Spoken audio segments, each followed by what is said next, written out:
Subhanahu wa ta'ala masih mengekalkan dua-dua nikmat yang membawa kepada kasih sayang Allah Subhanahu wa ta'ala. Ulama membahagikan syukur itu ataupun ulama membahagikan nikmat itu dengan dua. Jadi nikmatnya ulama berbahagi pada dua. Satunya disebut sebagai nikmatul mutlaq. Makna nikmatul mutlaq kerana dia mutlak milik Allah Subhanahu wa ta'ala, dan siapa-siapa yang dapat secara mutlaknya Allah sayang pada. Jadi nikmat mutlak ini bila siapa-siapa yang dapat secara mutlaknya Allah sayang pada. Contoh daripada nikmat mutlak ini adalah iman. Maka bila Allah bagi iman kat kita, itu tanda Allah sayang kat kita secara mutlak. Begitu juga nikmat Islam. Bila Allah bagi kita Islam, maknanya Allah sayang kat kita. Begitu juga dengan nikmatul hidayah. Nikmatul hidayah, petunjuk. Bila Allah bagi kita petunjuk, itu Allah sayang. Kalau Allah tak sayang, dia tak bagi petunjuk kan? Begitu juga nikmat mutlak juga termasuk di dalamnya ialah nikmatul taufik. Nikmat kekuatan yang Allah bagi sehingga kita boleh buat baik. Ini nikmat. Maknanya Allah sayang. Bila Allah gerakkan hati kita, permudahkan urusan kita nak buat baik, maka itu maknanya Allah sayang. Sebagaimana yang Allah Ta'ala sebut dan Nabi sebut, bila ditanya dia, bolehkah kita kenal ahli syurga, bolehkah kita kenal ahli neraka? Nabi kata boleh. Boleh kenal ahli neraka. Siapa kata tak boleh? Nah, yang tak boleh itu kerana dia sendiri ahli neraka waktu itu. Ya, sebab apa? Ramai hal ini kata kita tak boleh, kata orang masuk neraka, orang ini masuk surga. Ya, kita tak boleh nak tentukan. Itu kerja orang. Tetapi Nabi ditanya, bolehkah kita kenal ahli syurga, ahli neraka? Maka Nabi kata boleh. Macam mana? Ahli neraka ni kata Nabi, Allah permudahkan bagi dia untuk dia buat baik, dan dalam masa yang sama Allah susahkan dia untuk buat jahat. Ini tanda ahli syurga.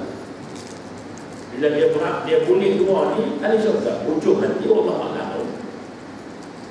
Ujung nak mati kita tak tahu. Kalau dia mati masa itu, ya ahli syurga. Itu sifat ahli syurga.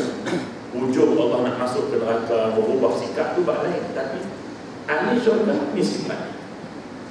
Maknanya Allah bagi kekuatan untuk dia boleh buat baik. Sebaliknya begitu juga dengan ahli neraka. Yakni Allah Ta'ala mempermudahkan bagi dia buat kerja jahat, dan dalam masa yang sama susahkan dia buat kerja baik. Buat jahat cukup senang, tapi nak buat baik cukup susah. Ini sifat-sifat ahli neraka. Sebab apa? Tak buat baik. Maka taufik termasuk dalam kategori nikmat mutlak. Sebab bila kita dapat itu secara mutlak, Allah sayangkan kita. Adapun yang kedua disebut sebagai ni'matul muqayyad.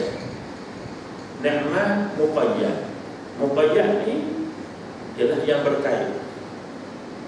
Macam ketaatan juga. Ketaatan pun ada dua juga. Ulama pecah, satu ketaatan mutlak. Ketaatan mutlak ni hanya untuk Allah dan Rasul saja. Adapun ketaatan kepada ulil amri, dia disebut ketaatan muqayyad, yang berkait. Berkait macam mana? Bila pemimpin penguasa ini taat pada Allah dan Rasul, baru kita taat. Dia berkait. Jadi begitu juga maksud nikmat al-muqayyad. Maknanya muqayyad sebab apa? Nikmat yang Allah bagi ini tidak melambangkan Allah sayang secara mutlaknya, tetapi Allah beri itu sebagai tanda sayang bila nikmat tadi dikaitkan dengan pengabdian pada Allah. Sebagai contoh, nah, nikmat dia panggil nikmat kesihatan. Nikmat kesihatan, jangan ingat bila Allah bagi sihat Allah sayang, belum tentu. Kalau boleh nikmat sehat Allah sayang, Fir'aun lah orang yang paling Allah sayang. Dia tak pernah sakit. Dia tak pernah sakit. Sakit perut pun tak pernah. Jadi Allah sayang dia. Tetapi nikmat kesihatan tadi pada orang yang lawan dia pun Allah bagi juga. Jadi bukan makna Allah sayang semata-mata dengan nikmat tu, tetapi ke mana orang tu guna nikmat sihat, itulah tanda Allah sayang. Jadi berkait maknanya, berkait dengan ke mana dia bawa nikmat tadi ni. Kalau hanya tengok pada nikmat tu saja, tu belum tentu Allah sayang. Nikmat sihat, nikmat kaya, nikmat pangkat, semua ni siapa-siapa pun Allah bagi. Nikmat rezeki makan minum ni siapa-siapa pun Allah tu bagi. Ya tak? Tapi tak boleh nak kata tu Allah sayang tak? Nah, tetapi berkait ke mana kita bawa nikmat ini. Maka alhamdulillah sampai malam ni mudah-mudahan kedua-dua nikmat tu ada kat kita. Nikmat iman, alhamdulillah, nikmat Islam, nikmat hidayah, nikmat taufik tu ada kita. Sampai boleh mari sini. Ya. Main pula kita ni, walaupun kita tak sihat, tapi kita mari yang sihat boleh datang, yang tak sihat boleh datang. Semua ini adalah nikmat anugerah daripada Allah Subhanahu wa Ta'ala. Maka bila nikmat-nikmat ini kita perolehi, syarat Allah nak tampak nikmat itu adalah syukur. Itu syarat Allah nak tampak. Allah nak tambah satu nikmat, syukur. Maka syukur yang terutama adalah syukur perbuatan. Dan perbuatan yang paling utama dalam melahirkan syukur adalah solat. Jadi kena ingat ini, ya. InsyaAllah tuan-tuan sekalian, hari ini kita sambung lagi perbincangan kita dalam beberapa petikan hadis daripada hadis Nabi SAW. Mudah-mudahan dengan kita duduk dampingi hadis-hadis Nabi ini menjadikan kita terdorong untuk nak buat baik. Terdorong nak ikut apa yang Nabi pesan kat kita. Ya, yang penting bila kita dengar, kita ada azam, kita ada hasrat, kita ada niat nak buat. Dan mudah-mudahan dengan niat itu Allah akan permudahkan kita buat. Bismillahirrahmanirrahim. Muka surat 49, hadis paling atas sekali.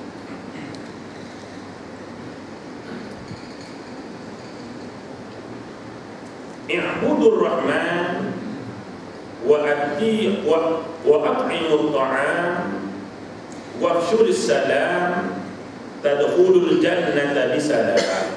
Rawahu Tirmidzi.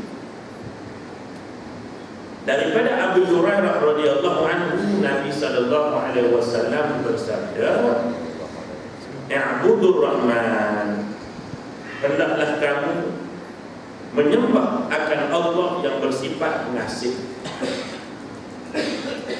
Pengasih. Jadi kenapa dia sebut Ar-Rahman, Allah Ta'ala yang sifat pengasih? Supaya tadi kita tengok, bagi orang yang beriman, bila Allah bagi pada dia segala nikmat yang ada pada dia, maka sepatutnya meningkatkan ibadat dia. Sebab dia tak sebut I'badur Rahim, dia sebut I'budu Ar-Rahman. Dalam kalimah Bismillah Ar-Rahman Ar-Rahim. Ini semua tuan-tuan tahu lah. Kenapa Ar-Rahman, apa benda Ar-Rahman itu tuan tahu dah kan? Tahu lah. Hari-hari kuliah 30 hari kelas ada 60 tuan-tuan. Jadi Ar-Rahman ini nikmat yang Allah bagi semua. Dekat makhluk dia bagi semua. Ar-Rahim ini hanya untuk orang yang Allah sayang di akhirat esok dapat rahmat. Jadi dalam hadis ini Nabi suruh kita menyembah Allah yang Ar-Rahman. Kerana dengan melihat nikmat yang Allah bagi, nikmat sehat, nikmat keluarga, nikmat pangkat, nikmat duit, dewan makan, nikmat sehat, sepatutnya meningkatkan kita akan ta'abbud kita pada Allah. Yang benda iman, benda Islam ni kita tak rasa pun kadang-kadang benda tu nikmat. Orang kadang-kadang tak rasa pun Islam tu nikmat. Jadi nak merasa tu hanya dengan benda hak dia boleh pegang, hak dia boleh jamah, hak benda dia boleh nampak. Jadi karena itu ayat-ayat kebesaran Allah ini, kalau kita mengaji ilmu tauhid, ayat-ayat Allah Ta'ala ini pertama sekali ayat-ayat tanda-tanda yang nampak, yang kita duk nampak. Ya, ini tanda kebesaran Allah. Bulan, bintang, bumi, matahari. Ini tanda-tanda kebesaran Allah Ta'ala, kehebatan, keagungan Allah Subhanahu wa Ta'ala. Maka nikmat-nikmat yang Allah bagi pada diri kita ni patutnya kita semakin tunduk kepada Allah Subhanahu wa Ta'ala. Nah, sebab jalan syukur di atas nikmat tadi, jalan syukur. Terfikir dah, pernah tak terlintas di hati kita, apabila kita menjamah makanan, terlintas di hati kita, ada orang yang belum makan masa ini. Kita makan dari petang, masa kita makan terlintas atau tidak, ada waktu ini ada orang yang belum makan. Sejak bila? Sejak pagi. Aku petang ni dah masuk 16 kali. Terlintas atau tidak dia punya perasaan ini. Maka bila kita nampak kita ada makan, maka pastinya lepas makan nanti sekurang-kurangnya kita menyebut Alhamdulillah. Ini i'budu. I'budu tadi bukan sembahyang. I'budu tadi maknanya kita taat kepada Allah. Taat kepada perintah Allah. Antara perintah Allah itu ialah syukur. Kita boleh pakai baju. Terpintas ada kita, ada orang yang tidak berbaju. Kita bertukar sehari 2-3 kali. Ada orang 4-5 hari tak tukar baju. Kenapa? Karena tak ada baju. Itulah baju biasa. Maka bila ini kita tergambar, maka barulah kita rasa syukur. Kita ada harta, ada macam-macam yang Tuhan bagi. Maka apa yang ada pada kita sepatutnya mempertingkatkan lagi pengabdian kita kepada Allah Subhanahu wa Ta'ala. Sebab itu dia sebutnya Budu Ar-Rahman, dia tak sebutnya Budu Ar-Rahim. Sebab kita boleh tengok nikmat ni kan, sehat, anak, bini, rumah, nampak kan rahmat Tuhan. Boleh makan, boleh minum, nampak. Iman tak nampak, Islam kita tak nampak. Kemudian dia kata wa at'imut ta'am, beri makan. Dia tak sebut kepada siapa beri makan. Maksud di sini beri makan pertama orang yang di bawah tanggungan kamu. Jadi kita sebagai suami, anak isteri kita duduk bawah kita. Ini kewajipan kita beri makan kepada anak kita. Jadi isteri tak payahlah minta halal malam-malam nak tidur. Bang halal je makan minum saya hari ni, tak payah. Laki hang kena bagi benda halal. Minta maaf tu okey lagi. Bang minta maaf kau salah apa sehari okey lagi. Dia minta halal ni masalah. Saya sebut dah kat sini. Seolah-olah orang perempuan ni duduk dalam keadaan bersalah selalu. Semua dia kena minta halal, minta halal. Naik kereta halal bang. Duduk atas sofa halal bang. Duduk atas kita halal bang. Duduk atas apa?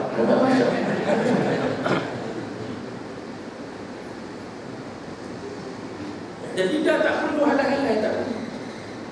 Sebab itu kewajipan suami tadi. Kan? Itu yang pertama. Yang kedua, wa at'imut ta'am, ialah bagi makan pada orang susah. Beri makan kepada orang susah. Ini keutamaan dia. Pertama sekali bagi makan keluarga kita dulu. Dan yang bagi makan orang lain. Kalau kita sampai satu tahap macam Sayyidina Ali, tengah-tengah nak buka puasa kan, ada orang nak minta sedekah tu bagi ke orang lain. Itu tahap yang amat tinggi. Itu yang amat tinggi. Itu tahap yang kita boleh capai. Tetapi dia agak sukar pada pandangan kita sendiri pun. Tapi sekurang-kurangnya selepas kamu makan, ingat orang tak makan, sudah cukup baik. Kalaupun kamu tak makan kerana beri makan orang, kamu tak dapat buat, sekurang-kurang lepas kamu makan, bagi makan orang tak makan, itu sudah cukup baik. Faham maksudnya? Kalau nak sampai tahap orang tak makan, kita bagi orang makan sehingga kita tak makan, kita tak boleh buat macam itu. Paling tidak selepas kita makan, tolong bagi orang yang tak makan. Ini sudah cukup baik. Ya. Kalau tak mampu nak halang adik-beradik buat binaan kubur mak kita, tak boleh nak halang dapat tak dengar. Jenis kepala masuk ayat betul. Setidak-tidak kubur orang di bawah kekuasaan kita, kita boleh buat. Kubur bini kita, jangan siapa-siapa berani buat binaan. Ini bini aku. Ni kubur anak aku, jangan siapa-siapa pakai aku ada duduk bina-bina benda nanti. Paling tidak. Kan gitu. Jadi yang kedua di sini membawa maksud beri makan kepada orang yang tak makan, orang susah. Lepas bagi makan anak bini kita, bagi makan kepada orang susah. Kalau kita boleh, saya ulang balik, kalau kita boleh tak makan kerana bagi orang makan, A+++. Kalau kita lepas kita makan, bagi pula pada orang makan, itu pun sudah A lah. Dia belum minus A lagi. Boleh semuanya. Itu yang kedua, beri makan kepada orang susah. Yang ketiga, beri makan untuk maknanya pada saudara sekalian, menjamu saudara-saudara, tetamu-tetamu. Sebab itu tetamu ni istimewa di sisi Allah, di sisi Islam. Kalau tuan-tuan tengok satu hadis Nabi Sallallahu Alaihi Wasallam tentang tetamu, mula-mula Nabi kata, jangan kamu ucap tidak beriman seseorang itu, makna tak iman ni tak sempurna iman sehingga dia bercakap benda yang baik, ya? Sehingga dia menghormati jiran dia dan menghormati tetamu. Tiga Nabi, cakap baik, hormat tetamu, dan hormati jiran. Saya pernah tanya kepada guru saya, kenapa tiga ini dijalinkan? Cakap yang baik, hormat jiran, hormat tetamu. Kenapa tiga ini dijalinkan dalam satu hadis? Dia perbahasan, dia bahas hadis. Maka ternyata kebiasaannya jiran dan tetamu ini tergores kerana kata-kata. Ya layanannya okey dan layan, tapi mulutnya ada laser sikit. Sebab itu sebelum Nabi kata hormat jiran, hormat tetamu, Nabi kata cakap berdialog dulu. Kerana percakapan ini biasanya merosakkan hubungan dengan tetamu. Tetamu duduk, kita pun cakap, bila nak balik? Kan begitu kan? Jadi terasa dalam ada ya. Sedangkan ya benda itu kan mengurus perasaan kan. Yalah Ustaz, tak faham. Nah, jadi sebenarnya dua-dua kena faham. Si tetamu pun kena faham, si tuan rumah pun kena faham. Kita kadang-kadang nak harap orang faham, kita sendiri tak usah nak bagi faham. Begitu juga dengan jiran tetangga, ya. Jadi nak tunjukkan bahawa beri makan tadi ini kepada siapa yang tadi ini? Kepada tetamu ataupun jiran. Bahkan 3 hari pertama tetamu kita adalah waktu yang paling special untuk kita beri kepada tetamu kita. Masya Allah, fantastis.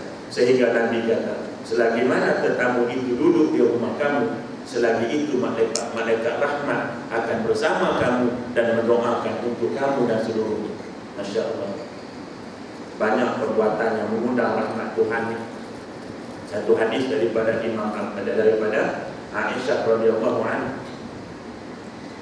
Nabi sallallahu alaihi wasallam sebut Nabi berdoa semoga Allah melimpahkan, semoga Allah azza wa jalla melimpahkan rahmatnya kepada mana-mana suami yang memandikan isterinya.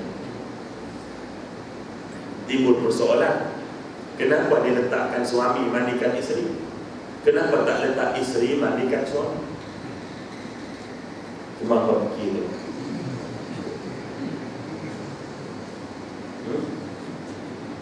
Tuh, you thinking dulu, you fikir sendiri. Nak sebut lagi, hadis ini kalau kita duk baca, dia dalam bentuk doa.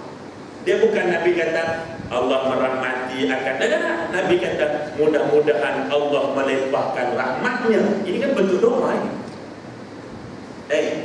Kalau buat hadis yang berbentuk perintah, arahan umum pun dapat pahala dah.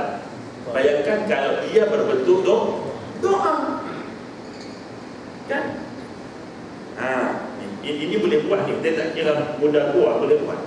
Tentang sebenarnya susah-susah sembah betul dia sedap. Yang nak bagi mandi tak. Baik.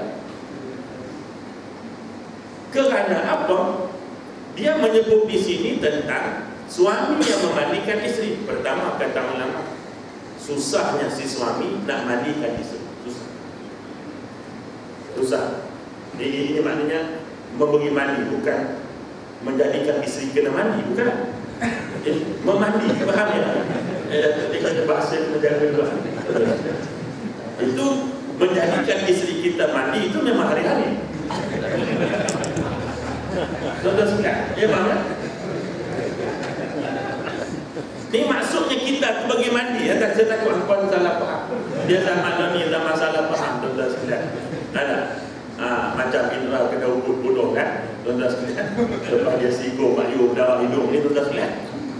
Keluar dalam Facebook, dia terunggut bunuh. Akhirnya dia minta maaf, dia kata orang salah faham. Dia nak buang mana? Buang, dia bunuh-bunuh, dia bukan buang. Ni dah, itulah kita gitu. Facebook ni bagus tuan-tuan, ada.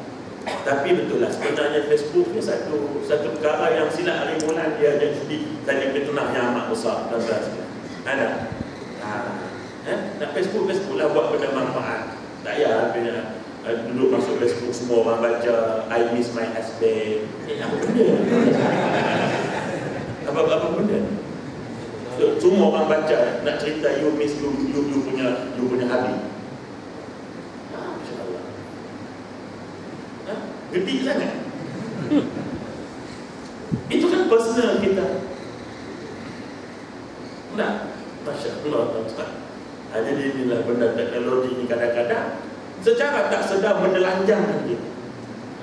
Secara tak sedar menelanjangkan kita. Cerita semua benda dalam rumah. Semalam my husband belikan cincin belian. Tak pakai tahu macam dia seorang betul. Kan jadi fitnah. Inilah dulu kita tak terfikir kan, Nabi kata fitnah akhir zaman masuk sebab rumah. Kita tak fikir. Macam mana? Macam Nabi kata, orang yang belah kambing buat bangunan besar, buat bangunan tinggi. Kita fikir lah. Nabi sebut ni serupa terdahulu. Tapi ternyata kan, hari ini ada satu negara Arab yang dulunya, siapa yang jadi raja lagi? Dia penternak kambing dulu. Orang Badui. Hari ini jadi khalifah, kemudian bina bangunan tinggi-tinggi. Sampai down habis ekonomi kerana nak berbangga bangunan tinggi. Kan begitu. Dan sebab itu tuan-tuan sekalian, saya menyarankan tuan-tuan cari di buku lah. Bukan saya tak bawa, tuan-tuan cari tadi. Ada satu buku, tajuknya Dahsyatnya Ramalan Rasulullah SAW. Jadi disebut ramalan itu, Nabi bukan peramal ya. Itu kan wahyu, wa ma yantiqul anil hawa. Tapi dia nak cerita yang hebatnya apa yang Nabi sebut 1400 tahun dulu berlaku exactly sebagaimana yang Nabi sebut. Seolah-olah benda Nabi sebut itu berlaku di depan Nabi ketika Nabi bercakap. Dia buku terjemahan daripada Arab, tetap boleh cari lah buku kat mana-mana kedai. Baik. Saya tak boleh sebut benda-benda buku-buku ni supaya kita balik dicari. Daripada kita cari rokok dengan sekalian, baik kita pergi cari buku ni. Pergi duduk buku, ada banyak kedai-kedai buku, duduklah sini. Rendah sekalian nak suruh duduk dia pilih kat dia, hampa tak nak pula kan. Pergi kedai supaya kita boleh baik. Jadi maknanya, saya nak sebut tadi, beri makan kepada tetamu kita apa sebagainya, ya. Ini dengannya, ya. Maknanya mudah memberi makan kepada orang lain. Bahkan Nabi SAW sendiri, kalau kita tengok tuan-tuan sekalian, sentiasa saja memberi galakan kepada sahabat supaya beri makan kepada orang miskin yang duduk di bangkit yang sekarang ini berhampiran dengan makam Rasul SAW. Itu tempat orang tua, orang tak larat duduk situ. Nabi kata beri makan kepada mereka. Masya Allah, tuan-tuan sekalian. Baik. Jadi, cuma saya nak sebut ulang balik tentang mandi tadi, ya. Jadi kenapa? Pertama, karena susahnya orang laki-laki ini nak memandikan isteri. Ya. Ini mandi ini maksudnya dalam keadaan sehat, ya. Kalau dah bini terlentang kena stroke itu wajib bagi mandi. Nah, ini mana dia sehat, dia boleh mandi sendiri tapi orang mandikan dia. Baik. Yang keduanya, nak sebutnya tadi ini bahawa kenapa Nabi sebut kelebihan laki-laki yang memandikan isteri dia tadi ini? Kenapa? Kerana dia telah menghargai isteri dia. Apa kaitannya mandi dengan penghargaan? Dan sekalian, apa kaitannya? Baik. Kenapa Allah mewajibkan kita mandikan mayat? Kenapa? Siapa tak mandikan mayat yang biasa, satu kampung berdosa. Kenapa? Walaqad karamna bani Adam. Ini antara cara kita menghormati anak Adam. Penghargaan dengan cara memandikan mayat tadi, ini pun penghargaan terakhir. Bahkan kalau tak mandikan, satu kampung berdosa. Ini penghargaan. Dah tu isteri, kenapa dia tak suruh mandikan kita sebagai penghargaan kita? Isteri kita dah menghargai kita dengan dia kemas rumah, masak untuk kita, jaga anak kita. Itu menghargai kita. Cuma kita saja yang tak erti menghargai. Sehingga berat sangat nak sebut apa tu terima kasih pada isteri kita. Berat sangat. Kalau minah Vietnam, Allah. Sikit-sikit lagi. Sikit-sikit apa dia? Vietnam kata terima kasih apa dia? Kamu.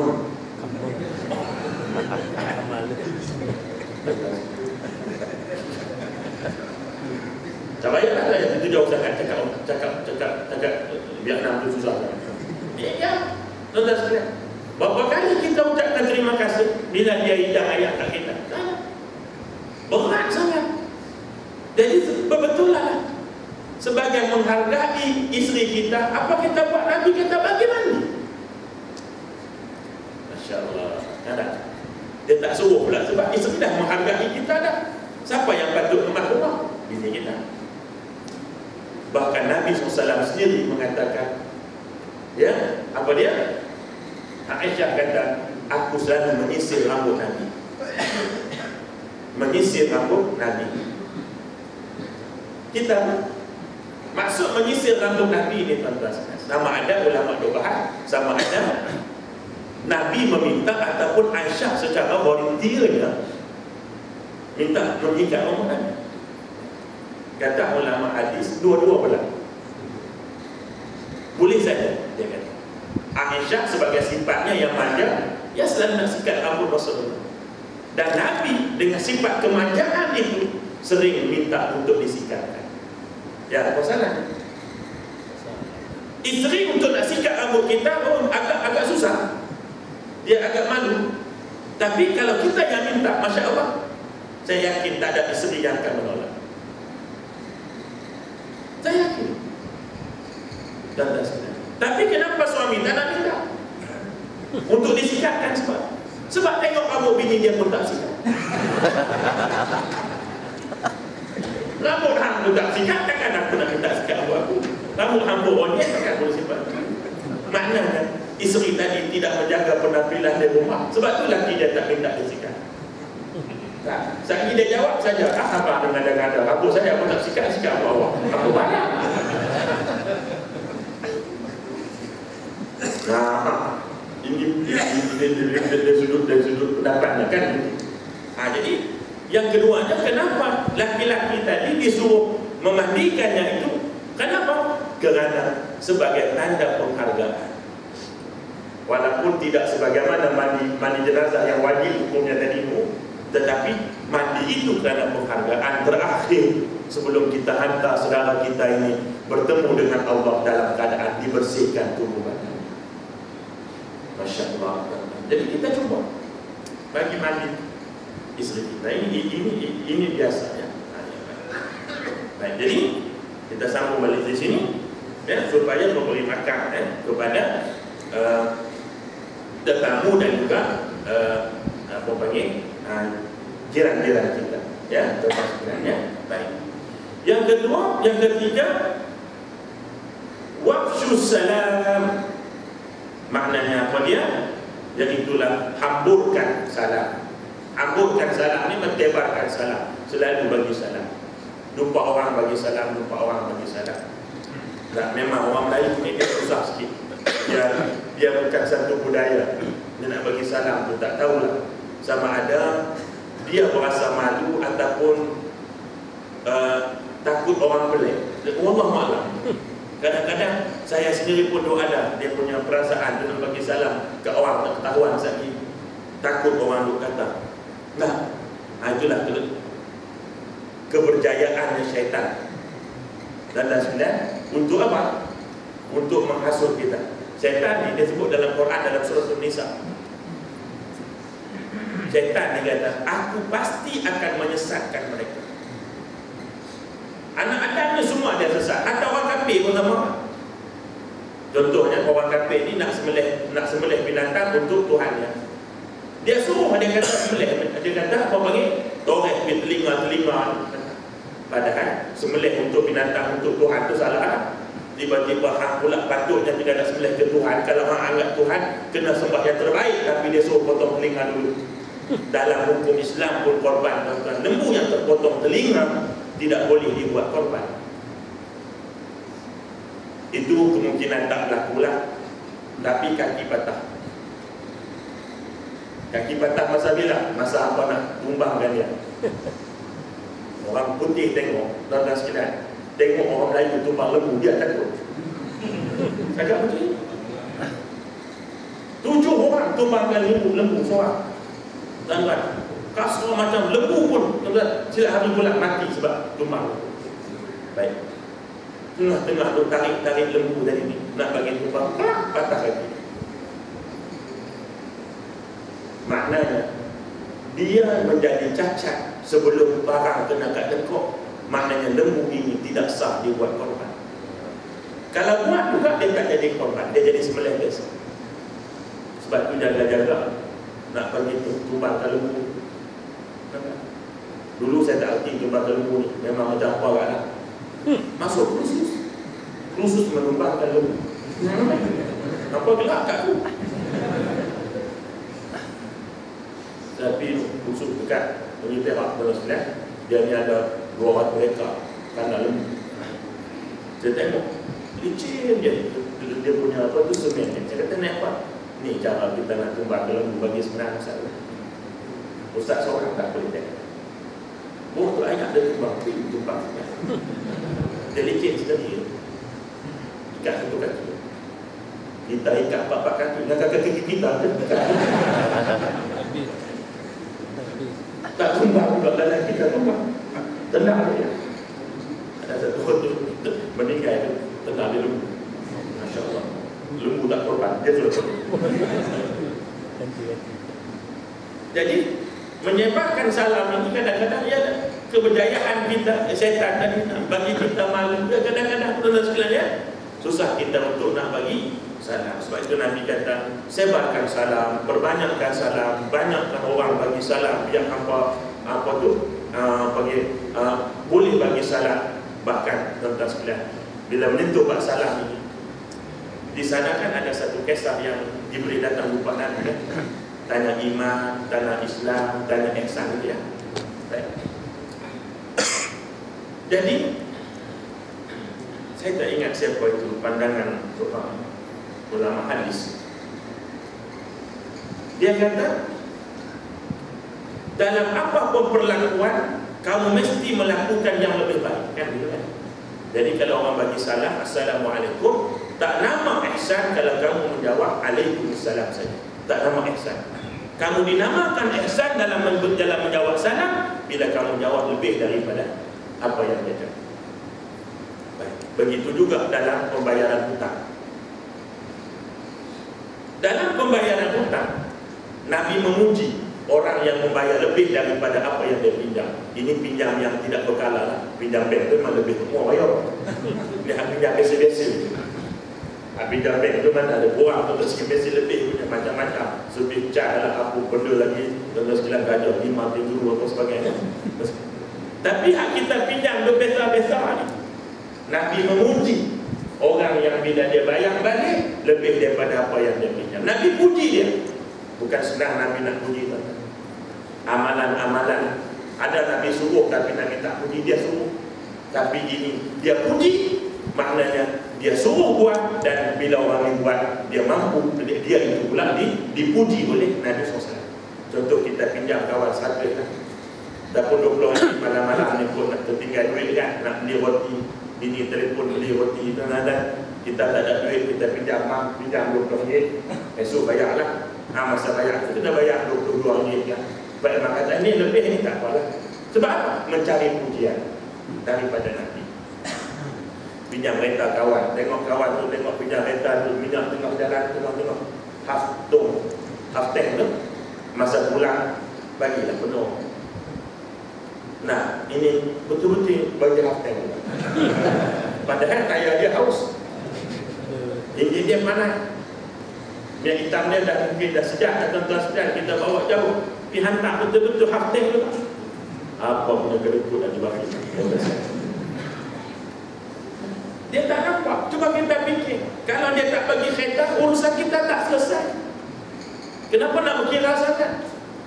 Sebab itu Nabi puji. Kenapa? Untuk mengelakkan rasuah. Kalau orang tu tentu hang pinjam 10, hang bayar 12 tu rasuah kan. Ataupun hang pinjam kereta kau ini, lain kali aku nak pinjam kereta hang pula. Itu juga disebut riba rasuah juga, itu tak boleh kan. Mengambil kepentingan daripada apa kebaikan kita buat, tak boleh juga kan. Bukan takat wang ringgit. Macam tu tak pinjam sikap, esok aku pinjam sikap. Tak boleh. Diam-diam sudah. Jadi bagi lebih kan gitu. Bagi lebih pinjam. Nabi puji. Kita pinjam duit bini kita. Ya, bini kita. Suami pinjam duit isteri, wajib bayar. Wajib lah. Bukan wajib berlonak, mendengung gini ya. Dia wajib bayar.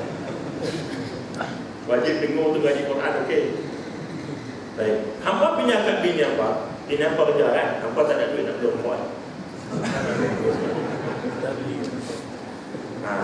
Kalau bini dia faham hukum, dia tak bagi pinjam. Apa? Pinjam rokok tak bagi, minta maaf. Di masjid pun tak bagi. Tapi kalau apa nak kahwin lain, dia bagi beritahu.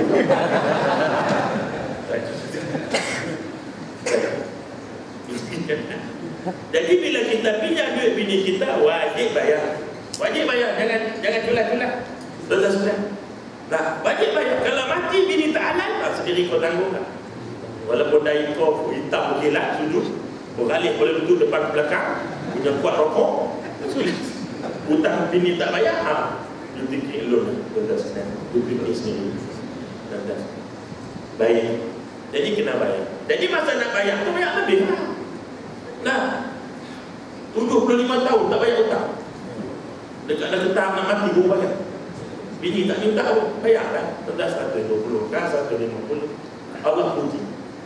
Nah, kalaupun tersebut, kalaupun dengan orang lain kita mungkin susah nak buat begitu, kenapa kita tak mencari pujian Nabi kepada hutang yang kita buat kepada isteri kita?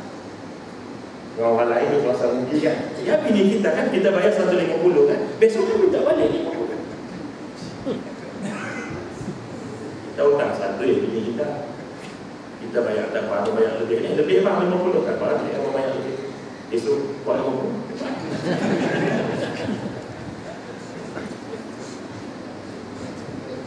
Jadi saya nak sebutkan sini, apa-apa yang Nabi sebut satu kemuliaan, satu kelebihan, kenapa kita tak cari kelebihan itu kan? Kenapa kita tak cari kelebihan itu? Misalnya contoh, orang-orang yang nak buat korban kan, jangan cukup bulu, cukup kutik, cukup apa sebagainya kan, sampai lembu dia terkorban misalnya kan. Ramai orang tak ada akwala ustaz, menasunat saja. Ini masalah. Sedangkan di sini ada kemuliaannya. Yang tidak Nabi tak suruh. Kan? Macam kita sembahyang sunat ni ya. Ya sembahyang sunat, dah tahu sembahyang sunat, ada setengah orang tak baca rukuk, tak baca sujud, tak baca. Kan orang gila ni. Kenapa gila? Dia boleh duduk diam pasal rukuk. Tak nak baca. Sebab apa? Sembahyang sunat. Dia boleh duduk saja, duduk kira bunga kapet. Yang tak apa sihat otak dia, masuk air bateri. Macam tu juga kan. Sebab itu mungkin tuan-tuan tak pernah mendengar hukum ini, tapi disebut dalam hukum, ada disebut dalam hukum korban. Selain daripada sunat muakkad, ada satu hukum lagi. Apa hukum? Tak tahu ya? Alhamdulillah. Hukumnya disebut sunat kifayah. Dia agak janggal bunyi kan? Yang mesti kita dengar fardu kifayah. Ini sunat kifayah. Fardu kifayah, ada sekumpulan buat semua lepas kan, tanggungjawab dosa tu kan. Contohnya sembahyang jemaah. Kalau section 8 ni tak ada sembahyang buat jemaah, habis section 8 ni dosa. Nampak? Dalam section 12 tu contohnya, tak ada orang sembahyang jemaah di section 12 tu. Atau yang Korea orang hampiran, habis pada 12 tu dosa habis. Contohnya. Tapi kalau ada 2 orang, 3 orang saja buat, ya selesai habis. Jadi korban itu juga di sana ada satu hukum namanya sunnah kifayah. Yakni, tapi dia tidak membabitkan ruang yang lebih besar, dia hanya membabitkan keluarga. Maknanya kalau seorang ahli keluarga kita yang buat korban, maka seluruh ahli keluarga mendapat ganjaran sunnah. Ini ada sebahagian ulama yang berpendapat ada hukum di sana dinamakan sebagai sunnah kifayah, walaupun diperbahaskan. Saya cuma nak menyebut saja. Tapi pokok pangkalnya tak ada siapa yang menafikan kelebihan buat korban. Tidak ada kan? Jadi maknanya kalau anak kita pula buat, kita buat tadi ambil abang kita, kakak kita, anak kita pula buat, ambil satu keluarga mendapat orang panggil gugur kesunatan buat korban tadi. Hak tadi gugur kewajipan, ini gugur kesunatan. Orang awak lah betul, gugur kesunatan yang betul. Bolehlah janji korang faham sebab kalau saya guna bahasa canggih pun korang tak faham tu bukan. Baik. Macam saya belajar undang-undang Belanda. Undang-undang Inggeris pun tak belajar undang-undang Belanda. Jadi masa belajar undang-undang Belanda itu, dia teranglah yang hukum. Dia kata apa itu hukum? Bersalah pada tanya apa itu hukum? Dan pun dia amat waktu. Dia kata hukum itu ialah hukuman untuk kaum umat yang miskin. S itu hukum, U untuk K kumpulan, U umat, M miskin. Kenapa dia kata? Kerana yang biasa kena hukum yang miskin-miskin.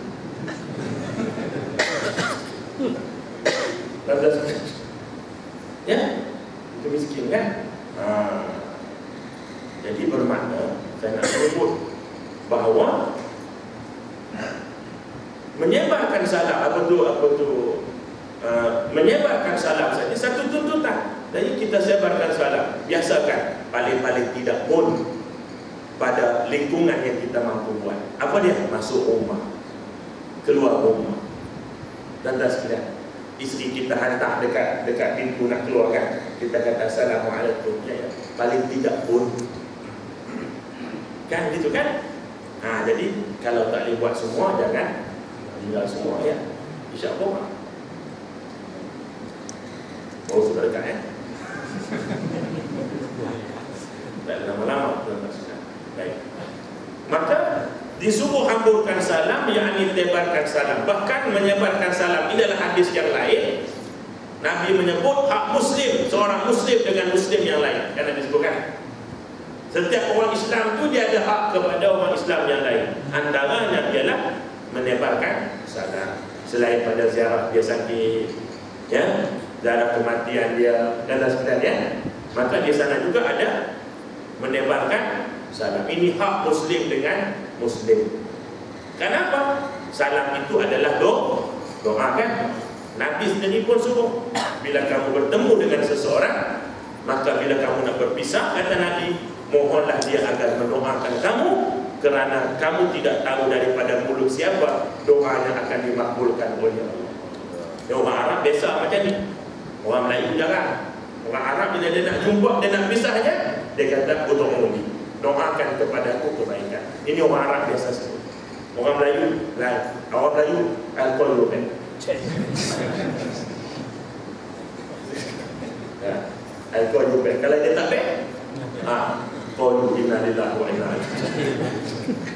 Jadi begitu kan. Jadi kerana itu antara juga kelebihan orang bagi salam dia nak masuk rumah apa dia? Dia mengundang malaikat rahmat masuk dalam rumah. Kita ni tuan-tuan kena buat banyak benda supaya malaikat rahmat masuk dalam rumah. Kena buat. Sebab malaikat rahmat ni dia takkan masuk kalau kita tak panggil. Dia bukan cuma malaikat maut. Malaikat maut ni apa tak panggil? Kau dia panggil. Malaikat maut, marilah Muhammad. Kau dia cakap, dia datang dia. Nampak? Nampak. Tapi malaikat rahmat ni kita kena panggil dia. Panggil dia bukan oi mari. Dengan amalan-amalan yang disebutkan.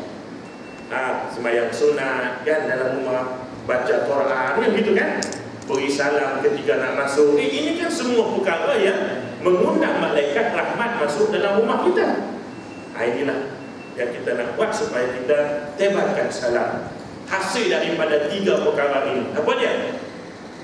Sembahlah, taatlah kepada Tuhan yang Maha Penyayang dan Pemurah. Berilah makan kepada ahli keluargamu, orang yang susah di kalangan kamu, tetamu-tetamu, saudara-saudaramu. Juga sebarkan salam. Apa yang Nabi hasilnya? Nabi kata, tadkhulul jannah bisalam, kamu akan masuk surga dengan penuh salam, keselamatan. Masya Allah. Jadi nak sampai ke surga, pastinya ada kebahagiaan dalam kubur. Ingat 2 kumpulan manusia yang Nabi kata bila dia mati dia minta nak balik. Satunya orang mati syahid. Orang mati syahid cakap dengan Allah tanya anak apa, dia tak jawab. Belas sekali dia kata aku tak nak apa ya Allah, rahmatmu terlalu amat banyak, cuma aku minta aku nak balik ke dunia. Allah tanya kat dia, nak balik buat apa? Supaya aku boleh perang dan aku mati sekali lagi. Satu. Yang kedua, aku nak bagi tahu ke kawan-kawan aku yang sedang berjuang, yang tak nak berjuang, jangan takut berjuang, kerana aku dah rasa nikmat daripada mati dalam perjuangan. Allah Ta'ala kata, nak minta balik tak boleh. Tuhan tak boleh balik. Tetapi pesan yang hak nombor 2 tadi aku boleh beritahu. Maka turunlah ayat Quran yang mengatakan, jangan kamu kata orang yang mati syahid itu mati kan. Bal ahya'un 'inda rabbihim yurzaqun. Mereka itu hidup di sisi Allah dengan rezeki yang Allah bagi. Yang kedua kata Nabi, yang mati minta balik ialah orang yang banyak dosa.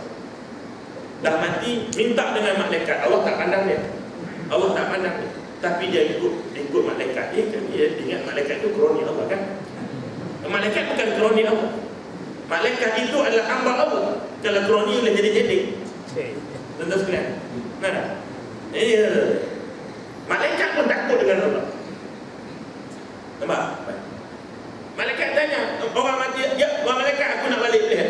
Malaikat tanya balik apa? Nak sembahyang. Nak ini, nak buat baik ditengking oleh malaikat. Dia kata hang bohong ya kan. Kalau Allah bagi hang balik, hang ulang balik pada lama. Ini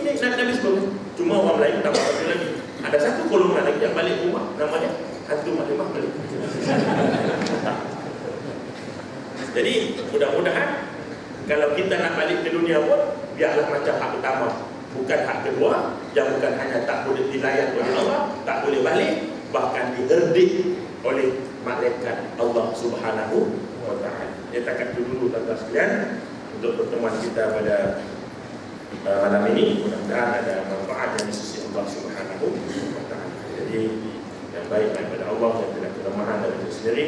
Jadi sebelum akhir saya masih malu-malukan dan meraihkan siapa-siapa yang masih lagi mau terus menyumbang untuk pembangunan komplek. Tapi saya menuntut pembinaan masjid dan penyampang pelajar sepatutnya dah sampai ni ada bantu saya bawa handler dan sebagainya. Tak sampai mungkin ada masalah dekat jalan. Tadi kan kebetulan dekat malam pada saya sampai situ dengan dia tembak di tol nak daripada Batu nak pergi ke Gombak, tol luka-luka jadi dia sekat, dia teruk kan, ada saya terpaksa pusing pun lain. Jadi rupanya tengok ada berita dia tembak ada bomba orang mati kan.